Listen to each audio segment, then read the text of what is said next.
Okay,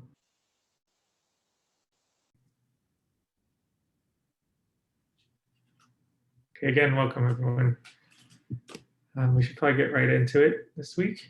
The notes are up. Again, if you have some quick reports, please add yourself to that so we know to hit you up.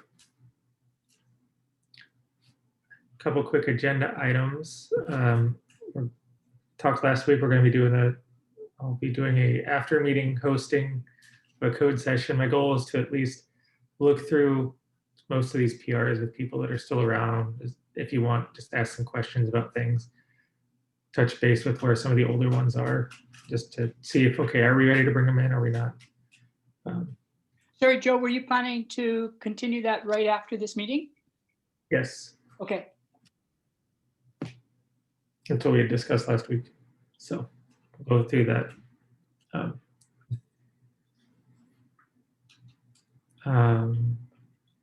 I'd like to move on to the quick reports if there's no other agenda items or announcements anybody has.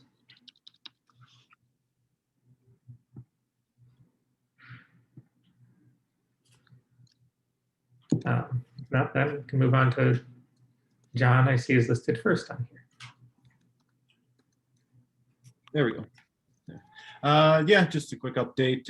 Yeah, I got dropped a big full TensorMeg data set, airborne data set, and yeah, it just motivated me to do a tiled version, or get the tiled hookup or tiled inversion hooked up for that, for MVI. So that's working now, and then I made an example as well and added it to the examples list. And yeah, I'm doing a pretty large scale DC survey too, and forming J is, yeah, being a little bit costly.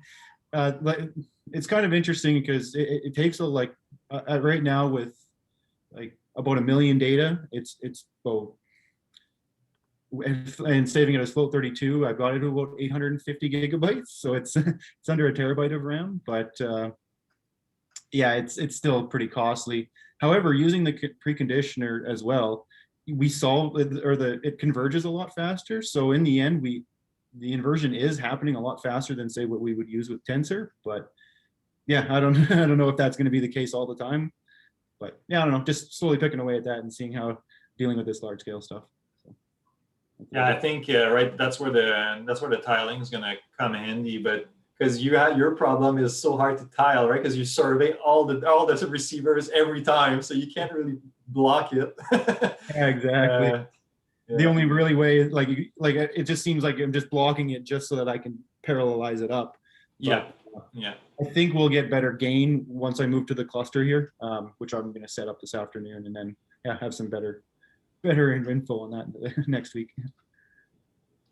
So 850 gigabytes of the sensitivity matrix, it seems, I'm assuming you're like storing most of it to disk.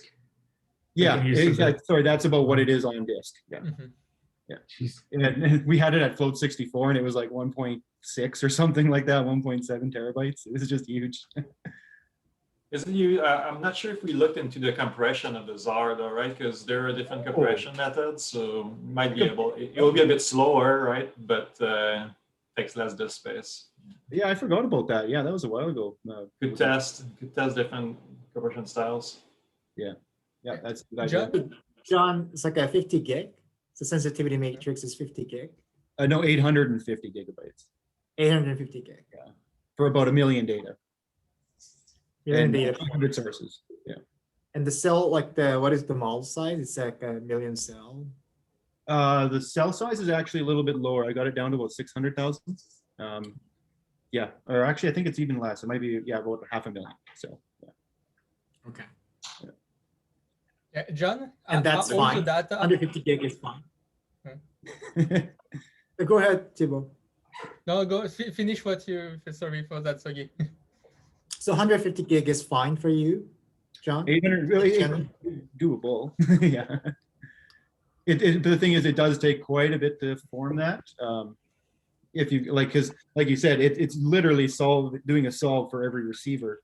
So yeah, as you start adding that on, it does kind of take it up unless you can break that into parallel pieces too. So yeah, you can cut time by going into increasing the tiles, and the accuracy doesn't seem to be degrading too much. I broke that DC one there, DOM, into 10 tiles, the big one, and the accuracy is about the same, actually. Well, it should be the same, right? Because all we're doing is just splitting the problem. I mean, if it's different, then it would be an issue. It should be pretty much exactly the same. I thought there might have been some interpolation issues once you break it down too much, but oh, I see. If you remesh, yeah, but you could use the same global mesh for all your tiles, right? And then it's just basically breaking the problem into sections of data. Yeah. And essentially that's what we're doing, because the receivers are everything, so it's like practically the same mesh. Okay, yeah, I get it then. Yeah. Thibaut, sorry, you had yeah, like you said, yeah, like you're measuring all your receiver for all your sources, and do you keep that, or do you do a subset, a subsample when you do the inversion? It's pretty much I break the tiles up by the sources. So all those receivers are like, every source is in a different location, but the receivers are still translated all the way through. Yeah. Yeah, I don't know if Mike is in the meeting today, maybe not, but it was just make me think of like Mike's thesis problem, where he was in an underground setting, and like if he like at the end he could have recorded like millions of combination of electrodes. So a big part of his thesis was to, oh, hi Mike, yeah, I see you here. So like was to choose a subset of the data to collect and to invert. So I'm not sure if that's something that you are interested in or to look at. That's just one thought that I had. Yeah, actually, I have looked into it, and I've got like pieces at every level, like even at the processing level, like creating, say, smart dipoles. So you create like your larger dipole sizes at far offsets because you want to increase the signal.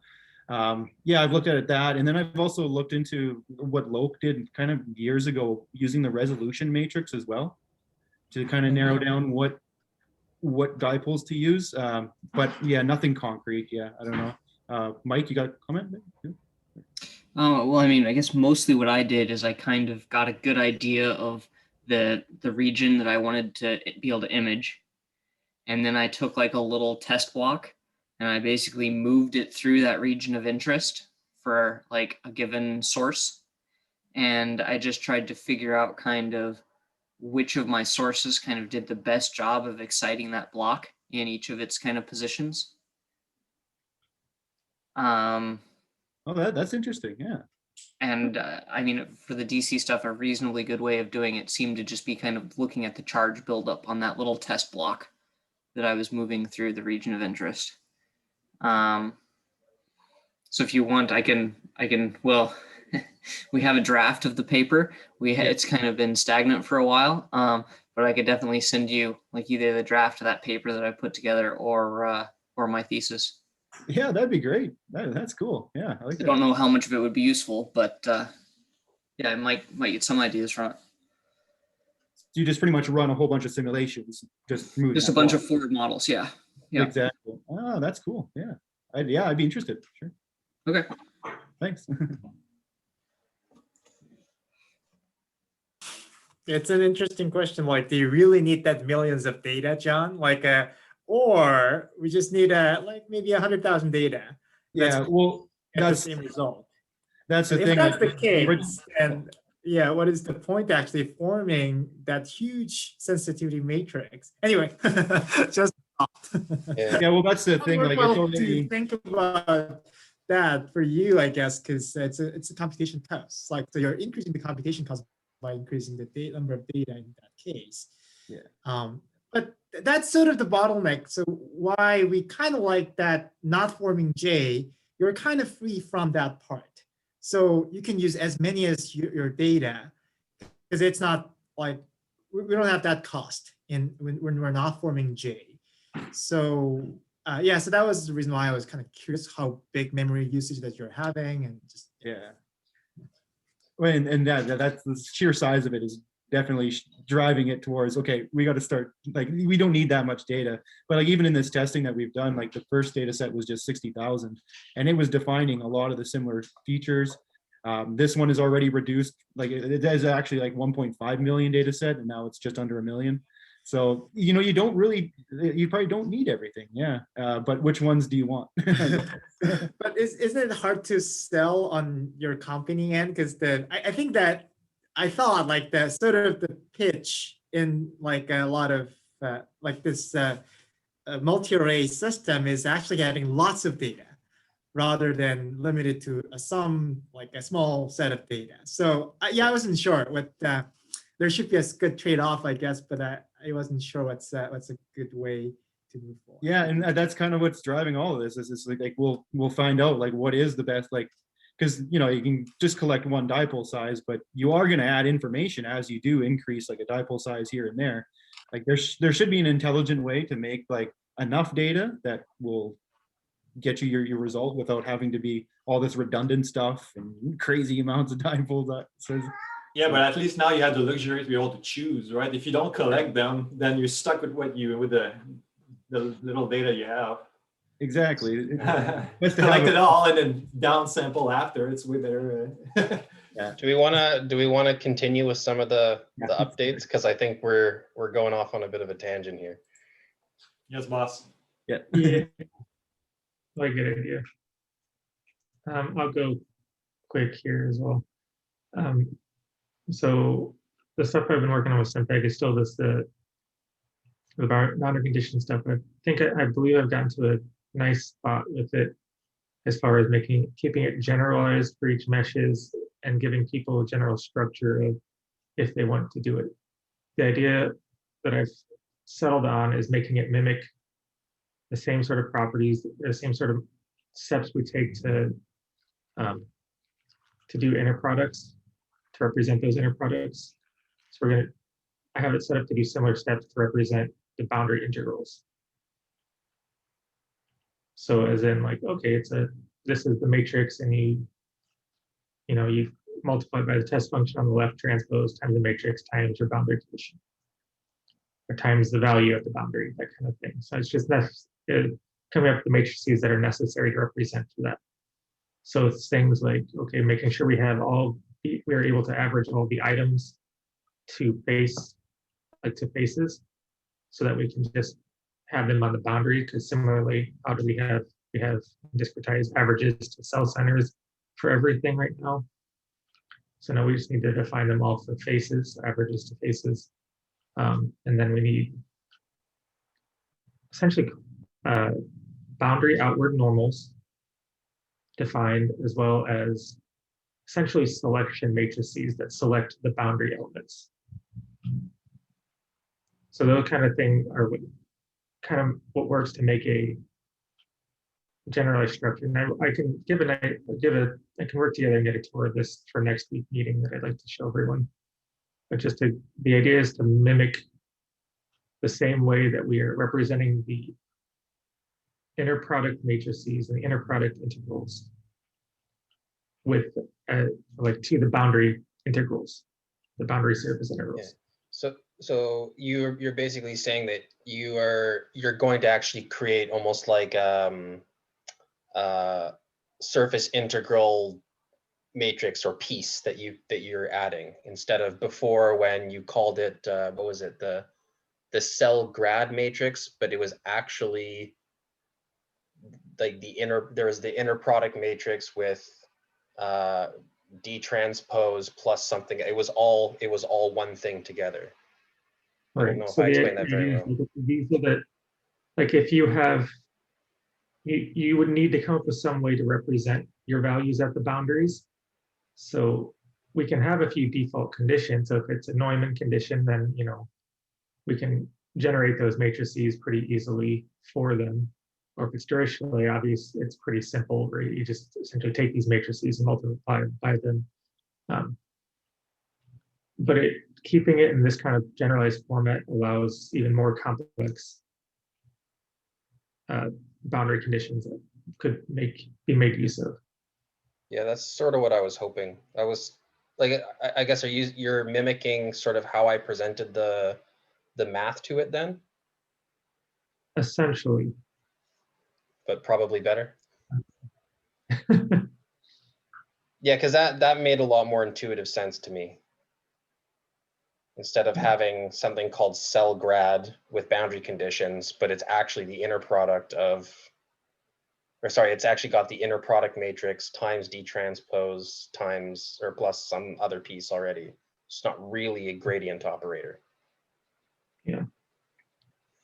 So it's like it's about building and ensuring that it has those necessary building blocks so that we can use to create them. Like I would still like to have those default matrices and default like options in there because they come up so often. But it also just making sure that all these things are defined can also lead to the point where it's okay. Well, somebody wanted to, like Saul was talking about last week, if somebody wanted to design a channel and only simulate on the channel, then it's the same. We already have those matrices, like the average items to faces already works. They would have to then, I mean, they'd have to select those faces that are their new boundary in a tensor mesh. But it's like, we can't just automatically do that anyway, right? They'd have to be able to select, at least the machinery is there for them to use it. Whereas it wasn't necessarily before. So Joe, isn't it then like if I pass some sort of active cells, is it kind of general enough like to like define a boundary inside of the mesh? Let's say I got I don't know, some topography. I want to put let's say like a no flux boundary condition at the topography, but that's in the domain. Can I do that? Like, is that kind of possible in sort of your formulation? I mean, it will be. Like, Okay. you would have to be able to, if you just need to identify which faces are at the boundary. Right. Okay, great. Oh, That's the only thing that you need to define which faces are at the boundary and then their outward normals. gotcha. But then the rest of it just plugs right in. Ah, that's nice. Just pretty easy to do, right? Just do like one gradient operation and then figure out which values are on the face. 0, 1. Yeah. It's a little bit more complicated to figure out their outward normals, like automatedly, but Yeah. or automatically. But that's the, so as long as they define, as long as boundary outward normals are defined and you can select which faces are on the boundary, you can generally do this. And it should, the structure flows the same.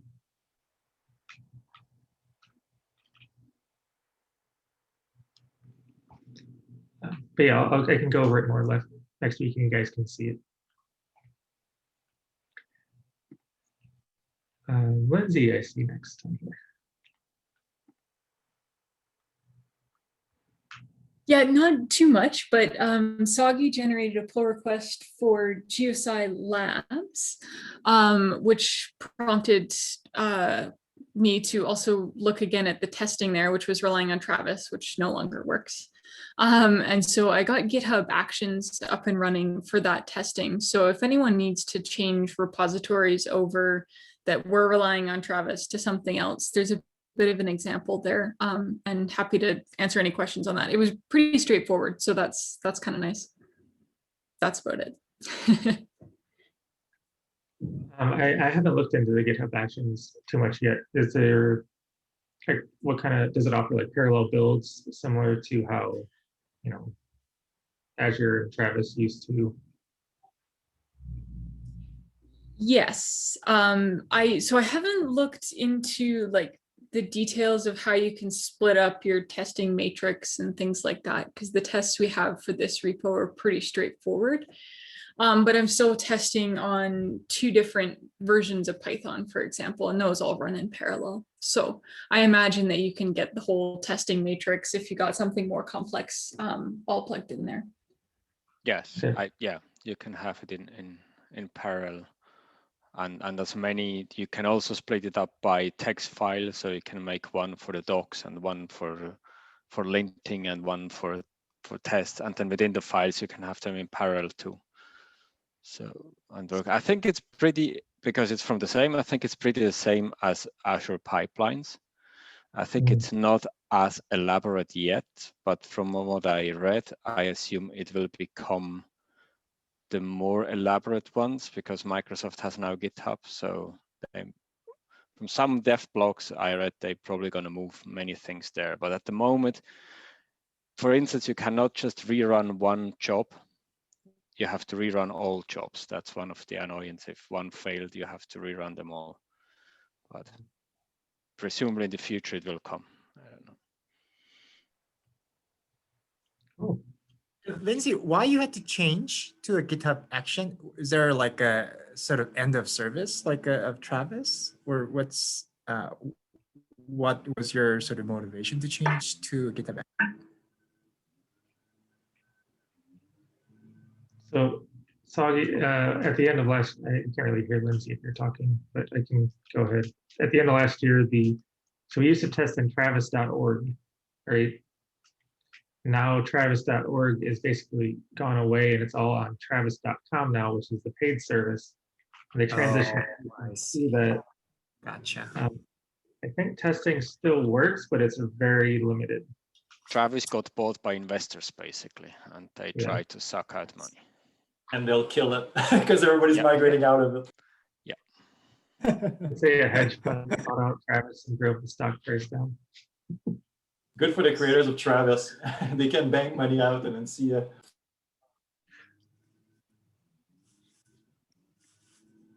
Devin, would you like to go next? Sure. Yeah, I mean, I have a couple projects that are sort of hanging around. One is the Discretized tutorials project. So I think Doug had committed some time to offering a review. I think you and Lindsay also have done some review on it. I just want to remind everyone it exists. But since Joe, you're doing so much kind of fundamental work with Discretize, I'm kind of okay with it hanging out for a little bit. And once that that sort of full suite of implementing any boundary conditions is done, then I think there are some parts to the tutorials that can get improved and finished. So I guess I'm not sort of very worried about it being in the state it's in now. But then there's also the EM1D project. So we did sort of the first step to getting this into SimPEG. And I think there is a fair amount of interest to trying to get it to master because people want to use it. And I think we discussed on what the next steps were going to be. So my first question is, has somebody taken the time to outline what the next stage of development is for that EM1D code? And if so, where can I find it? It's sort of my open question to the group. So if nobody's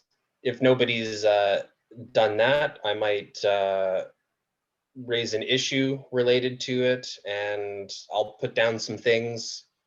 It'll be, an incomplete list, and anyone's welcome to look at it. But yeah, it would be nice if we could continue moving forward on it. So this is just sort of my polite nudge to everyone to be involved. Does anyone have any thoughts on this EM1D project, or about where it's at, or? Yeah, Sorry? I saw suggestions and I keep looking at them, but I keep forgetting to transfer them onto the actual GitHub page. So I am sorry. So, okay, so you've actually, because you said you've gone in and made outlined some items on kind of where you think the next stage is going. Yeah, I have a few thoughts on the next stages for that I'd like to see. Yeah, me too. So I put it in notes, like in my own personal notes. I needed to transfer it. Okay. Yeah, I guess it would be helpful if you made that available and I can take a look at it, and at some point we can make a game plan for what to do next.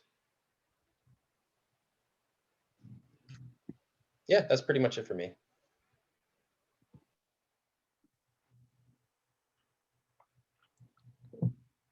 Exciting. Dieter, you're listed next time here, if you don't mind. Yep, I don't have lots. I posted it on Discretized already, I think. We had a few students that worked on adaptive octree meshes, where they compared two different ways of the curl, and so where is the difference too big, and then refined it there.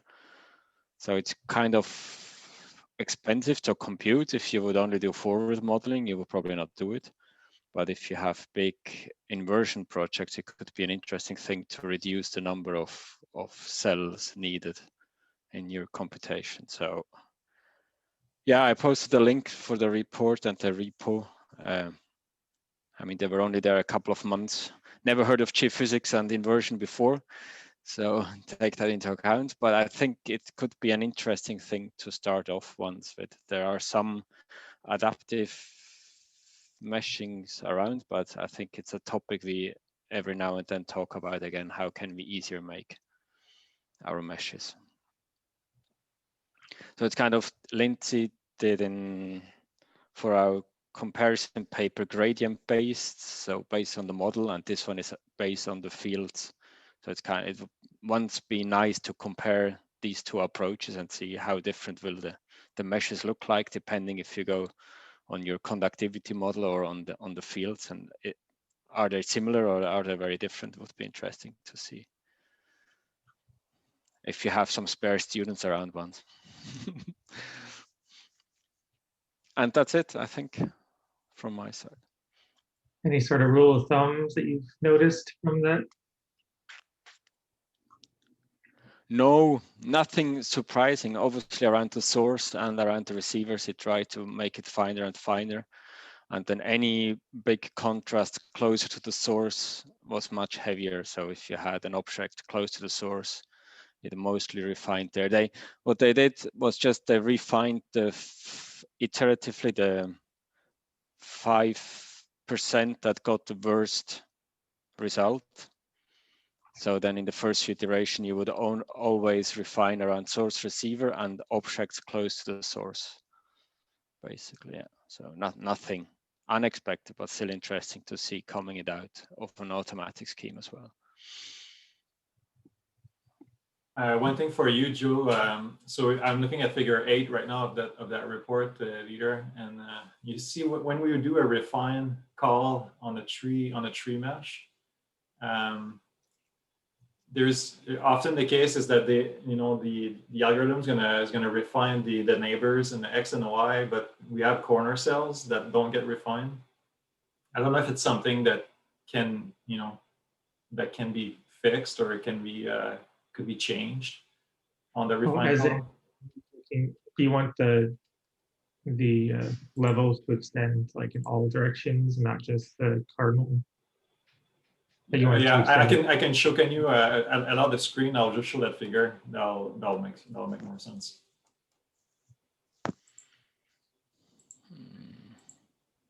Joe. Oh, sorry.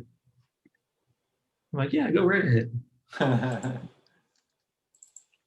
Okay, so you see this, right? So this is like a point refine, right? So we ask like break down that cell to a level, to the finest level. You see how that corner cell is not refined. And that's something that UBC is actually taking good care of, is to make sure that we don't like jump too fast up to levels. So ideally this cell should be broken down too, right? Because it's kind of like a neighbor. It's a cross neighbor. Yeah, I mean, it's something that we can do to ensure that that level is appropriate. Right now, it was sufficient to just ensure that those like direct neighbors. Yeah, that's what I figured. But if that's something that like would be a better default, then we can implement that.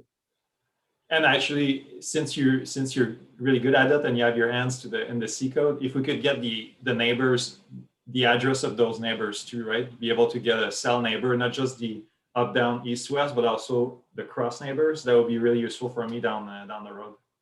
So basically the address of this neighbor here. Yeah, well, I mean, it's so you can like, okay, get the next neighbor, then get that neighbor's direction. But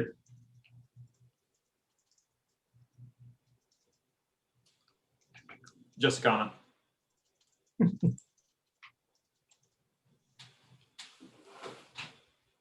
So Dieter, is this kind of like a general methodology that can be applied to any types of simulation problem?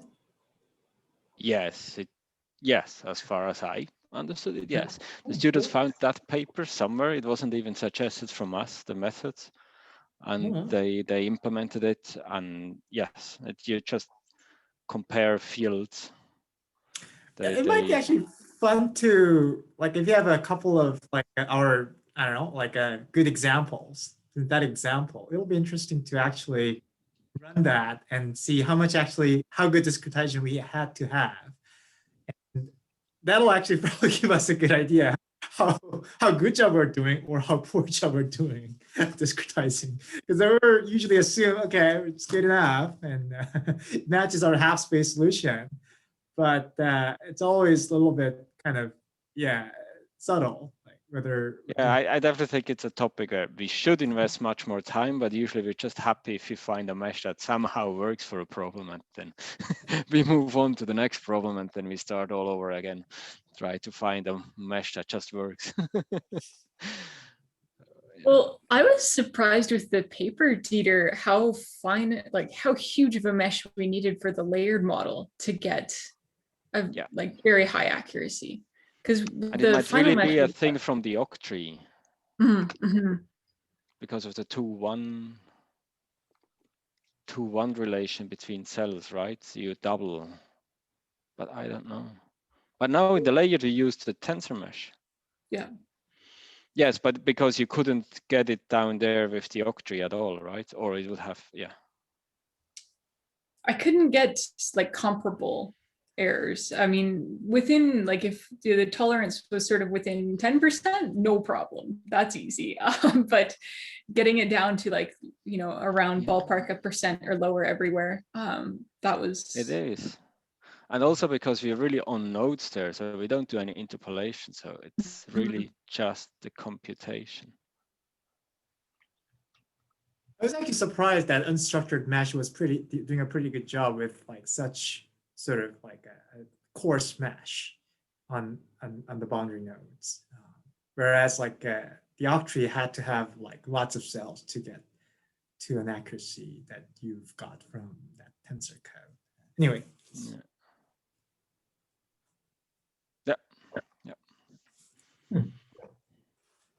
So it's good data has noise, right?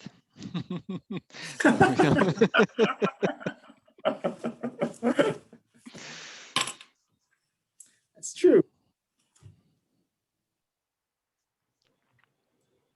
It's kind of the same topic of what Sean was saying in his talk, right? The noise. What is the noise?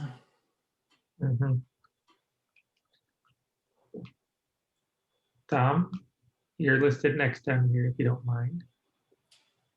Yes, I didn't do much this week, but I did run the test that we were talking about, Sagi, last time, right? So to see basically the change in the model and the runtime as a function of a number of CGs, right? So if we increase the number of CGs, basically, how much does the not storing J versus storing J, the difference in time, and how does the model change? So I can just show one plot here. So right now for the FEM, like the runtime is like not even on the same scale, right? Like if we're not storing it, it takes so much more time to run it. So this is a single Gauss-Newton, and all the models are starting the same data, right? I'm just doing one Gauss-Newton, but then changing a number of CGs, from 2, 4, 8, 16, and then 32 CGs. And those are the slices of the model for each of them. So at 2 CGs, we're solving almost nothing, right? We're not really taking a big step at all. And then this is 4, and this is 8, 16, and then 32, right? So even at 32 CGs, the model is still changing. So we would have to like let it run, I think, you go to like 100 CGs or something, and I'm guessing eventually we'll stabilize to like a steady model. But the runtime was just like, it's not comparable, right? It takes like hours to run up without storing up. So I'm pretty satisfied by that.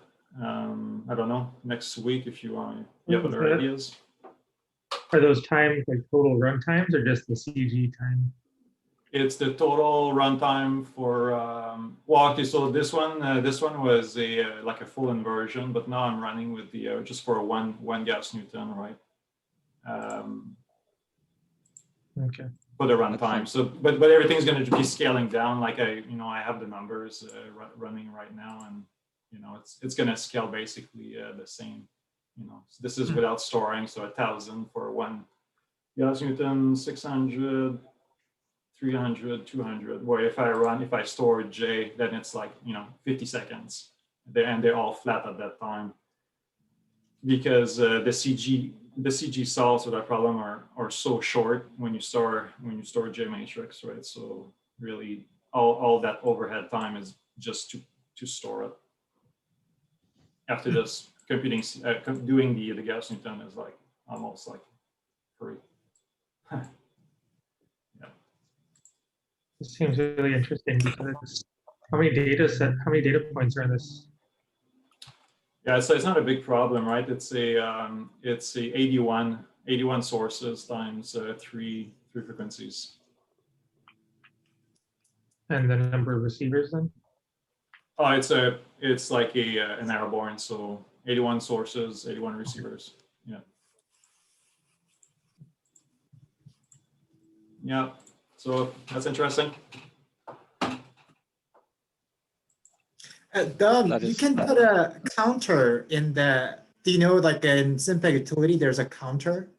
Yeah, So you yeah, can yeah. actually- So you can actually count how many JVEC and GTVEC has run throughout that. So if you run the inversion code, you can actually count. So it actually gives this like a summary of how many times you ran. It might be interesting to get the number, because it's kind of hard to see in the runtime what's actually happening. So if you just count like how many times you run the JVEC and GTVEC without storing J, with storing J, it'll kind of explain why that's the case, because I might expect you may need actually much more JVEC and GTVEC when you're not storing J compared to storing J in your case, probably. But it's the same number of operations, though, right? So No, the it's same. different. No, it's Well, different. It's like JVEC and JTVEC are still done either as a matrix, as a single matrix vector, or as the usual JVEC and JTVEC operations. No, but the number of run to form J is like usually much more. That's usual thought. But if you got lots of CG runs to run the JVEC and JTVEC, that's probably give you more runs. I'm not sure, because usually forming J thought is an expensive process, because you need to run that as number of data, for instance. So, but in our CG, you probably need to run more than we expect, I guess. So Dom, the case that you're testing right now is actually pretty unique in that, so because every single receiver has a single source, the cost to do JVEC would be the same as the cost to do, like the cost to perform the sensitivity, Storing it. Yeah, yeah, because it would take the same number of solves, the same number of PDE solves. yeah. So you would like a test for an actual source, then that would be a better thing. No, that's fine. But I thought I just need that number of count, how many actually JVEC and JTVEC you ran, either to form J or to run with J or without J. So that'll give us it's supposed to give much more number on not forming when you're not forming J, because that's what your runtime tells us. But I was kind of curious actually how many times you had to run JVEC and JTVEC with. But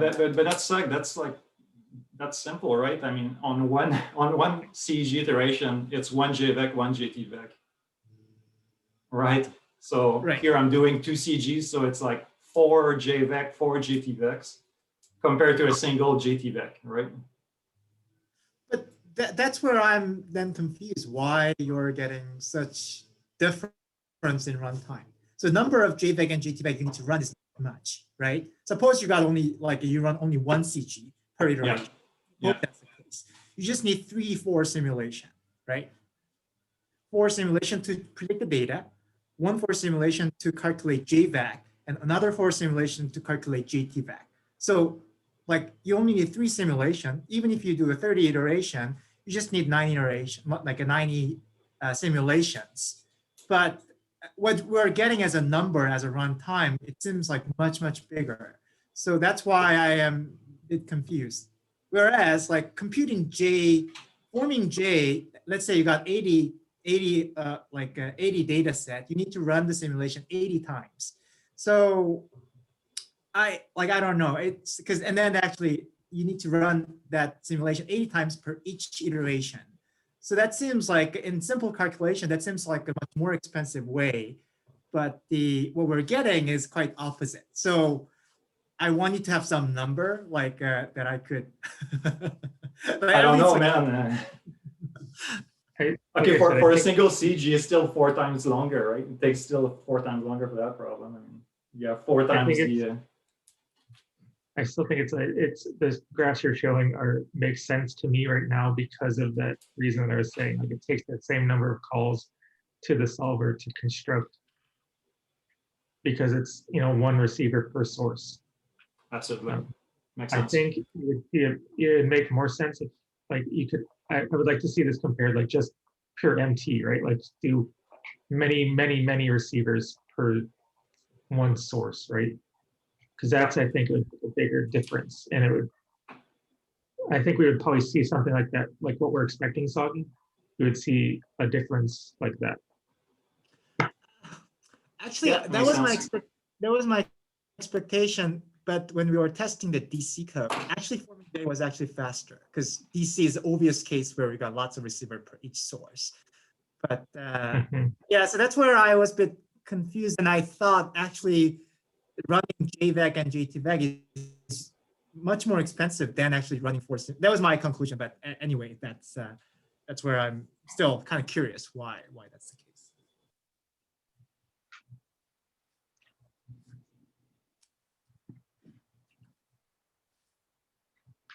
Cool. And then Thibaut, I see, is the last person on here for quick reports. Yeah, so I was helping Eric Johnson on the SimPEG discourse.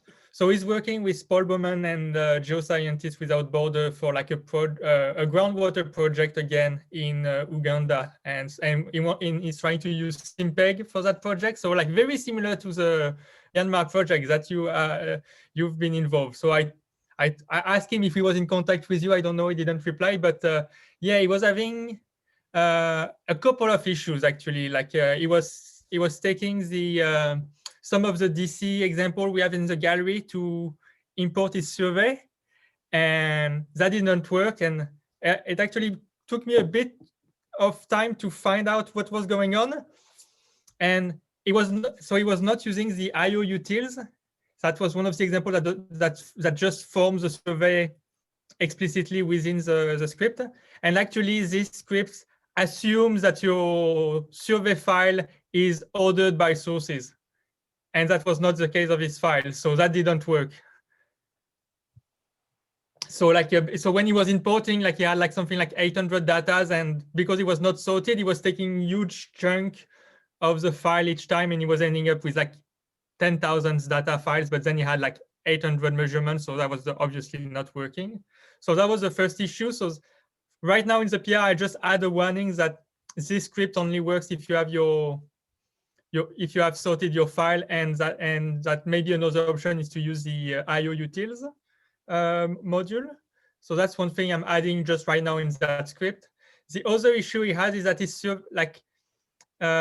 survey is a mix of dipole and Wiener array, and the pseudo section function just crash on that. And there is a couple of things happening actually. There is like at one place, I think there is like an if-else statement we were not testing. So it was, instead of appending something to a list, it was replacing it. So that was an issue, but then the result I got replacing that is actually not good. So I need to dive more into that. And he had like also a big, like it's kind of in a valley. So it has big topography, and the pseudo section function does not blank the top of the topo. So when as he has his valley, like the apparent resistivity is actually interpolate within the air within that thing. So like the pseudo section you get out of that is just useless. So So he gave me, so he was kind, he's also using res2d and res3d-inv, and he sent me the output of the Pseudo section with those software. That's much nicer. So I'm gonna try to get something as good as that. So yeah, so if I recall correctly, when I made some improvements to utilities, is there was like multiple functions that could be used to create pseudo sections, and there was a whole slew of things to like read and write data, and I made a utilities place where I was kind of trying to put the final form of all that stuff. So there was like that IODC thing, which I wasn't a huge fan of. So I guess I'm not sure exactly what utilities this person was using and what their expectations are. And it's like GIF formatted data. Is it some kind of XYZ formatted data? He had like a ABMN file format, like CSV or what, like just like a text file. And he was and in some of the example in the gallery, like there is an example where it downloads such a ABMN file, and within that example there is like a for loop that creates the source list and the survey file. So it's not even using, but so that's within that example, but that script, that for loop assumes that your file is already ordered by sources. Yeah, I think I made that. And that's, and I don't know if it was examples gallery, but in tutorials, both actually, it's in both. Yeah, so for tutorials, when I created those, I wasn't overly satisfied with what we had for like an IO at the time. And knowing everything about my survey and wanting to just show how you would work with everything once you sort of created your survey, I just read it in and wrote it out. Like it's tutorial specific. I'm not using a general functionality. But if that was developed, we should. Yeah, so he was using it to import, and there was no mention anywhere that the survey was supposed to be ordered. So he could not figure out why it was not working for his case. So, well, I mean, so that's why right now I'm just adding a warning to that script that the input is supposed to be ordered by sources for that one. And we have an example with the IO util, so I asked him to take a look, because it's true that a lot of people have this ABMN type of file format, and in the IO util there is that function of create a survey from ABMN location. So that one should work. That one in the IO util should work. That get ABMN. Yeah, I think so. Yeah, my understanding what the one in the IO utils did is it looked at the whole file and then sorted by unique sources, and then. And Thibault, why did he try using our apps in the GeoSci, like the GWB repository? Because I do not know about that. So maybe it's worth contacting him. I mentioned that you worked on something like that with Myanmar. I sent him like the different SHG abstract you put last year. But I did not actually mention the app. I had forgot about that. But yeah, I mean, that's kind of like it's on discourse, so it's that was like that was definitely a couple of issues on his end. And the Pseudo section one, I think, is kind of important for him because he wants to be able to visualize the data and show the people how to visualize data. And right now, like the Pseudo section function is not satisfying. Yeah, we should point him in the direction of the apps and see if those help him. Yeah, and it sounds like when you're talking about these IO utils or all these utilities, you're talking about ones that exist in the resistivity module, the resistivity portion of SimPEG. And one thing that I was working on to clean all this stuff up, because we did run into these problems, is under sort of a more main part of SimPEG. If you go SimPEG, utils, IO utils, I made a space where I was starting to actually put finalized functionality for reading and writing input files. So I made one of them was for I think DCIP octree and DCIP 3D.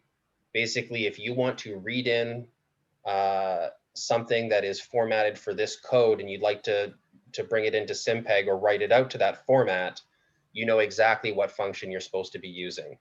So in that place, I would probably want to put like a, load DCIP XYZ or something like that. Because right now we did some general functions and they weren't the naming could have been better, and the options that you can use could have been better, and what exactly they can be used for could be better. Yeah. So yeah, I would say that there's a lot of good functionality in the resistivity portion of SimPEG for reading and writing stuff, and I didn't want to just delete it all. But there is actually a space where we're doing kind of like these finalized functions. I would consider putting something there. Yeah, for this problem, like there is actually in the gallery also an example on how to import using the DCIO util. So that's what he needed. And so that's what I gave it to him. I didn't like.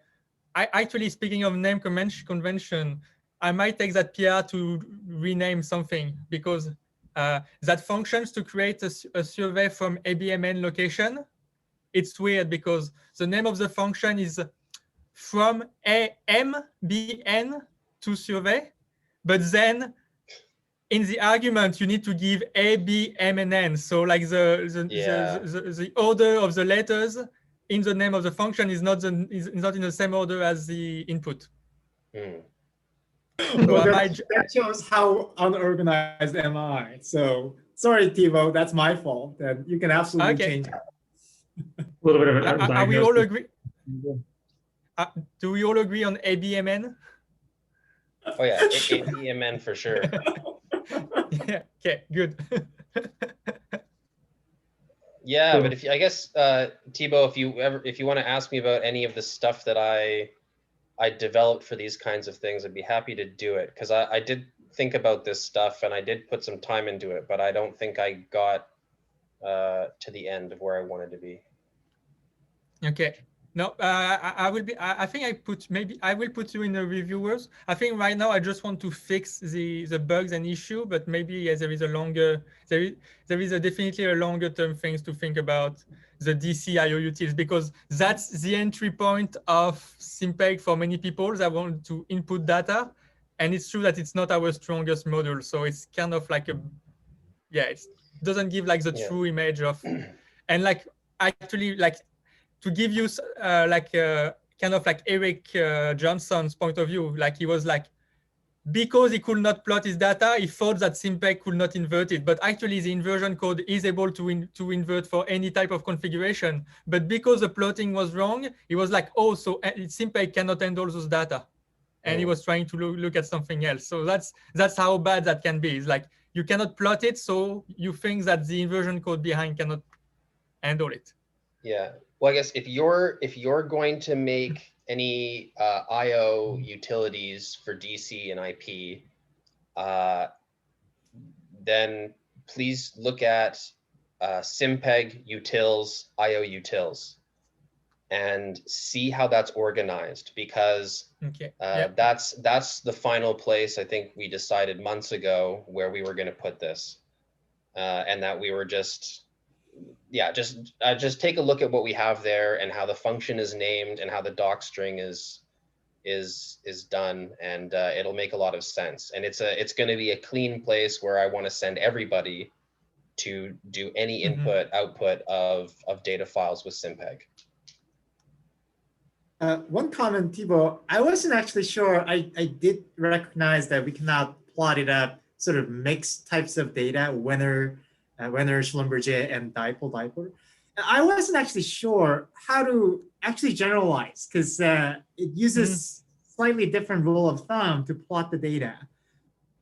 And without knowing which portion of data is dipole-dipole and which portion of that data is Reynolds-Schlumberger, I thought that's like pretty hard to actually generalize. So if you can generalize that, that would be very nice.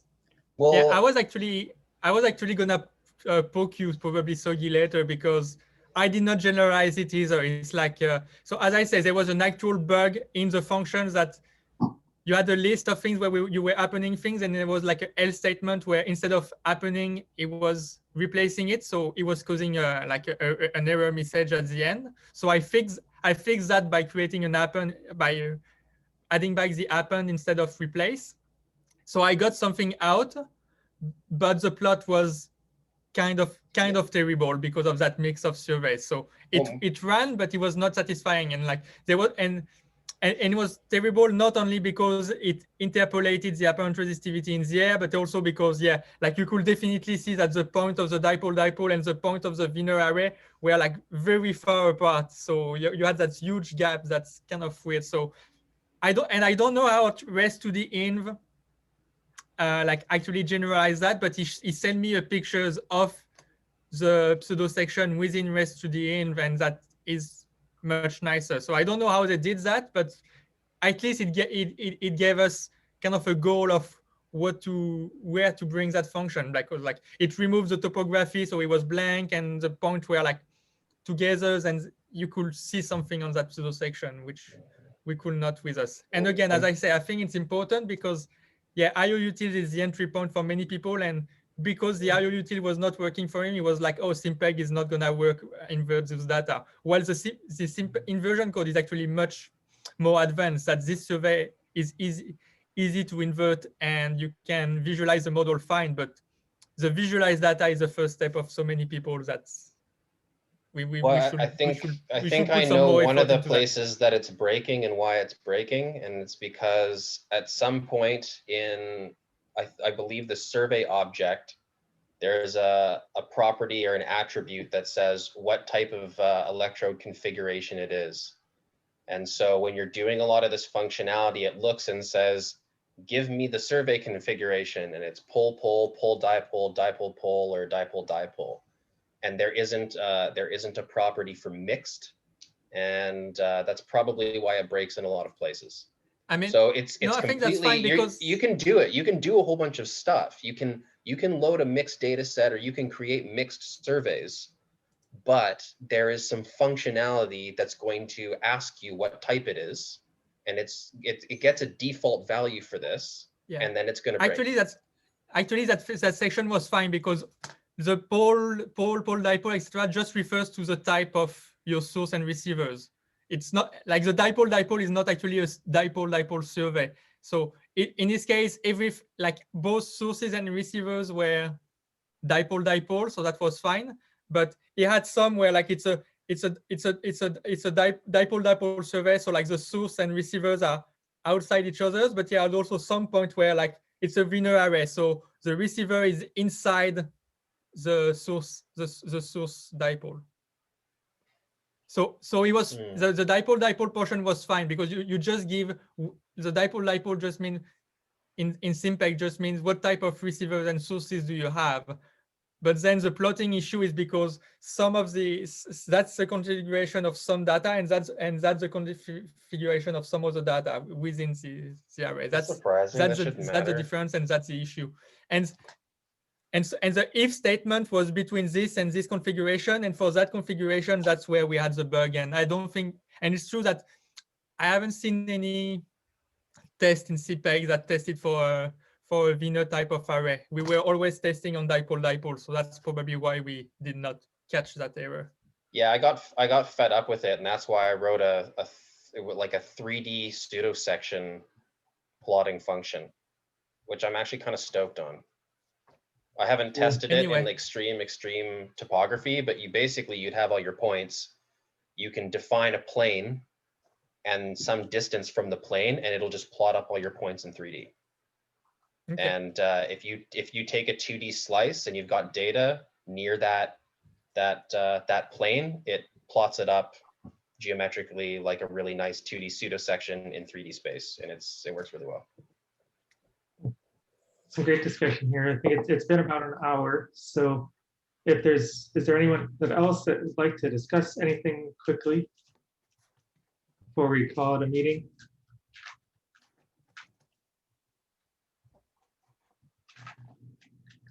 Well, if not, thank you guys all for coming again. Have a good day, guys. A reminder is going to be doing a quick coding hacking session after this. I'll just stop the recording and keep using this link if you guys want to stay around.